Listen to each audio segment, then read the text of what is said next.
আমি মুখে কোনো গালি দেই নাই, কিন্তু বন্ধুদের সাথে গ্রুপে গালিগালাজ এর টাইপিং করি মাঝে মধ্যে, এতে কি আমার গুনাহ হবে কিনা? কোনো খারাপ কথা মুখ দিয়ে বললেই শুধু খারাপ হয় না, ওইটা টাইপ করে লিখলেও কি হয়? খারাপ হয়। কোনো খারাপ কথা মুখে বললেই শুধু গুনাহ হয় না, ওইটা কলমে লিখলেও কি হয়? গুনাহ হয়। এজন্য আমাদের সব ধরনের জবানের হেফাজত করা উচিত।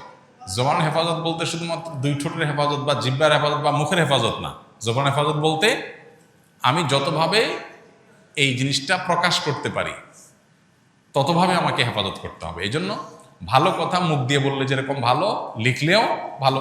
আপনি কাউকে মুখে আসসালামু আলাইকুম বললেন, সব পাবেন। আবার কাউকে চিঠিতে আসসালামু আলাইকুম লিখে দিলেন, মেসেঞ্জারে টাইপে আসসালামু আলাইকুম লিখে দিলেন, সব পাবেন কি পাবেন না? ঠিক একইভাবে খারাপ কথা মুখ দিয়ে বললে যেমন খারাপ, টাইপে করলেও খারাপ। অনেক যুবকরা আছেন আজকাল নিজে এমনি গালমন্দ করেন না, খারাপ কথা বলেন না, কিন্তু বন্ধু বান্ধবের পালায় পড়ে, আড্ডাবাজির পালায় পড়ে দেখা যায় যে তিনি বিভিন্ন রকমের গুনাহে লিপ্ত হয়ে যান। এই ব্যাপারে আমাদের বিবেকগুলো অনেক সময় জাগ্রত হয় না, কাজ করে না। আমাদের বিবেকগুলো জাগানো উচিত এবং বিবেক কাজ করা উচিত। আস-সুন্নাহ ফাউন্ডেশন, উম্মার স্বার্থে সুন্নাহর সাথে।